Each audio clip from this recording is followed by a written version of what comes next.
Bagaimana menurut antum? Ada pernyataan seorang ustadz salafi yang mengatakan bahwa membahas soal bid'ah saat ini kurang tepat karena kaum kafir Syiah sedang mengincar kaum muslimin di Indonesia. Ini anak baru lahir. Karena kafir sama Syiah udah ngincar sebelum mbahnya dia lahir. Wallahi. Anak mau tunjukkan anak data-data insya Allah di dalam buku saya Ulama Pembaharu Poros Timur Tengah Nusantara abad 18-19. Haji Rasul bapaknya Hamka itu Pak dituduh Wahabi sudah lama. Ini anak baru lahir ini. Mana orangnya ini? Aneh. Pak, namanya sekarang orang ahli bid'ah. Bahkan Haji Rasul itu dimusuhi berat karena sering menyatakan kafir, sering mengatakan syirik, sering mengatakan bid'ah. Dan ini timbul tenggelam. Jadi Pak, dalam masalah dakwah, antum mau dakwah itu ngurusin siapa? Yang namanya dakwah ngurusin Islam ya hadapan sama orang kafir. Lah kalau antum berhadapan sama orang baik-baik ya bukan dakwah. Dakwah ini sejak dulu berhadapan dengan orang Yahudi, Nasrani, Syiah, Rafidhah. Itu ya. Jadi ini tolong kalau antum memang punya istiadat sendiri jangan ditularkan ke orang lain jadi penyakit. Jadi jangan menyampaikan bid'ah karena kita sekarang diincar orang kafir sama orang Syiah. Nanti yang denger ini jadi lemes. Saya katakan sebelum Indonesia merdeka, sebelum para wali, sebelum kita era wali, semuanya berhadapan dengan orang-orang kafir. Wali Songo dulu itu Pak, maaf, Syekh Maulana Malik Ibrahim itu minoritas sendiri loh. Sunan Bonang Pak ketika itu juga masih belum kuat, berani menulis kitab di dalamnya membahas bid'ah. Sunan Bonang. Ya posone mitro ningsun sami-sami niro muslim, sami niro saling welah asih. Anya kau siro ing dolalah lan bid'ah. Loh, kalah karo Sunan Giri, Sunan Bonang sampean. Cemen banget. Ini sudah era kemerdekaan, era kebebasan katanya demokrasi. Ya ada masalah, cuman sampaikan dengan ilmiah, dengan sopan santun, dengan cara-cara yang bijak. Insya Allah. Saya sejak 90 sampai sekarang juga nyampein bid'ah juga kok. Terlepas dari dimusuhi orang Mas, kalau dakwah nggak dimusuhin orang, antum jadi artis enak. Banyak yang tanda tangan sampai baju-baju ditanda tangan. Ana bacakan hadis ini firman Allah supaya antum paham jadi seorang dai. Summa arsalna rusulana tatra kullama jaa ummatan rasuluha kadzabu. Kemudian saya utus utusan susul menyusul. Setiap datang utusan itu kepada umat selalu mereka dustakan. Wajar, sunnah itu dakwah, itulah isi medan dakwah. Dan alhamdulillah terlepas ya memang saya mungkin paling jelek julukannya Gembong Wahabi. Tapi alhamdulillah sampai sekarang masih lancar. Dakwah ke Sumatera, ke Kalimantan ya, ke Jawa Timur. Alhamdulillah itu.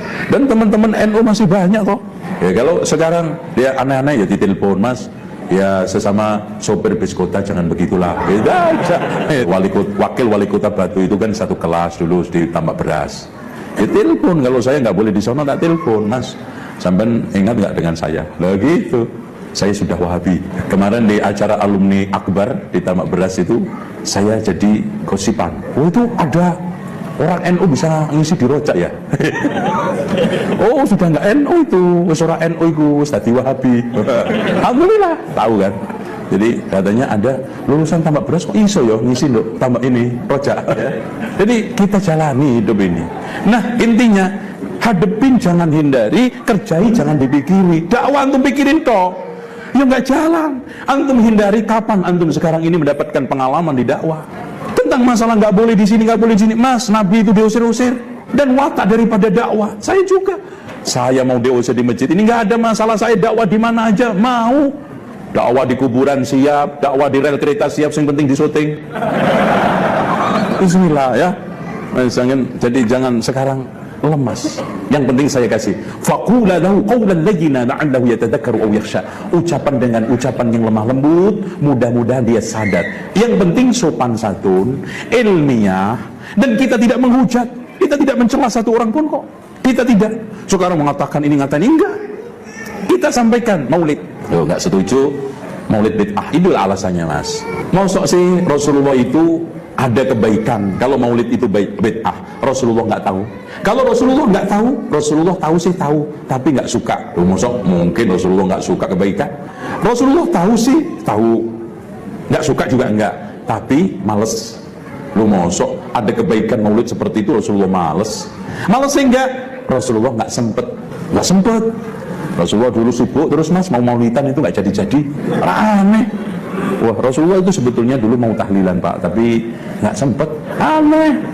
Nggak tahu, nggak suka, males, nggak sempet, nggak mungkin.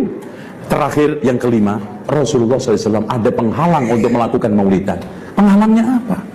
Soal baca berjanji Arab, Rasulullah jagonya. Ya Nabi salam alaika, ya Rasul salam alaika. Oh Rasulullah hebat. Tapi ya aneh, Rasulullah nyambut dirinya sendiri.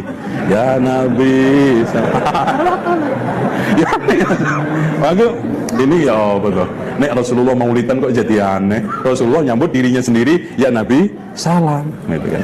Makanya kalau 1, 2, 3, 4, 5 enggak, terakhir cuman karena enggak disyariatkan gitu loh Pak. Ini kan ilmiah. Wana juga enggak ngata-ngatain bulan-bulan kok. Ini kita sampaikan, nurut alhamdulillah, nolak, yaitu sunnatullah. Rasul memang diterima semua. Abu Jahal enggak terima. Nabi Ibrahim memang diterima semua? Enggak. Malah Nabi Nuh 950 tahun, pengikutnya cuma 4. Nabi Yasin, nabinya 3, pengikutnya 1. Wah, ini lebih hebat lagi.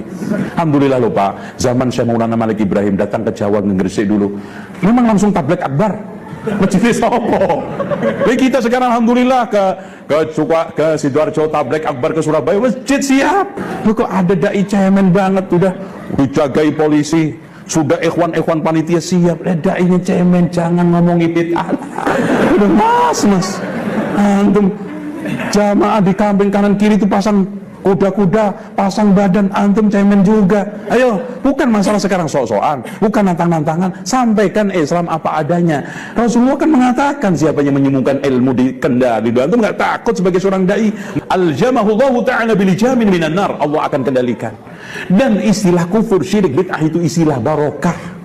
Makanya diulang-ulang di dalam hadis, di dalam Quran. Kalau nggak barokah, mana mungkin Rasulullah menyampaikan, lu belum apa-apa aja, inna kulla bid'atin dhalalah.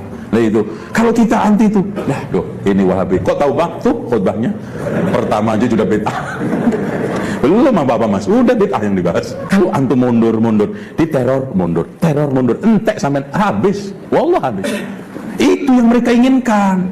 Wala yazaluna, lihat firman Allah, wala yazaluna yuqatilunakum hatta yaruddukum an dinikum in istata'u. Mereka akan terus-menerus memerangi kalian sampai mereka mampu mengembalikan mereka ke agama, mengembalikan kalian ke agama mereka. Sampai antum berhenti. Gampang kok Pak. Ana mau bisa ngilangin gelar Gembong Wahabi gampang. 3 saya syuting. Ana ziarah Wali Songo tak syuting, tak upload. Ya di YouTube, ya. Terus tahlilan di syuting, di upload. Udah. Yang ketiganya sholawatan. Ya Habibi. Udah. Wah ini baru bener. Ini undang ya di Renu Akbar. Wes tobat iki Wahabi ini. Udah. Selesai mas.